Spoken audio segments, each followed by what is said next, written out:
বিগত প্ৰায় ৩.৫ মাহ দেখা গৈছে যোৰহাট মাজুলী সংযোগী দলঙৰ নিৰ্মাণ কাৰ্য বন্ধ হৈ আছে। দেওবাৰে এটা বিশেষ ফেচবুক পোষ্টযোগে অসমৰ মুখ্যমন্ত্ৰী ডক্টৰ হিমন্ত বিশ্ব শৰ্মাই জানিবলৈ দিছে যে দলঙৰ যি নিৰ্মাণ কাৰ্যৰ মূল ঠিকাদাৰী প্ৰতিষ্ঠান UP ষ্টেট ব্ৰিজ কৰ্পোৰেচনক ইতিমধ্যে এই কামৰ পৰা অব্যাহতি দিয়া হৈছে বা অব্যাহতি লৈছে UP ষ্টেট ব্ৰিজ কৰ্পোৰেচনে।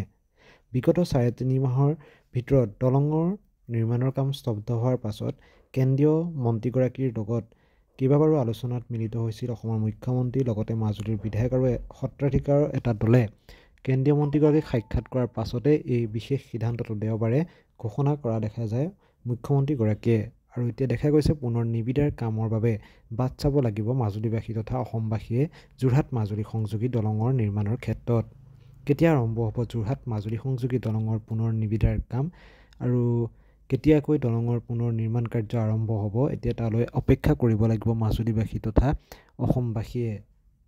এতিয়া দেখা গৈছে এটাই খবৰ আহিছে যে যোৰহাট মাজুলী সংযোগী দলঙৰ মূল ঠিকাদাৰী প্ৰতিষ্ঠান UP ষ্টেট ব্ৰিজ কৰ্পোৰেচনক এই দলং নিৰ্মাণ কাৰ্যৰ পৰা বৰ্তমান অব্যাহতি দিয়া হৈছে।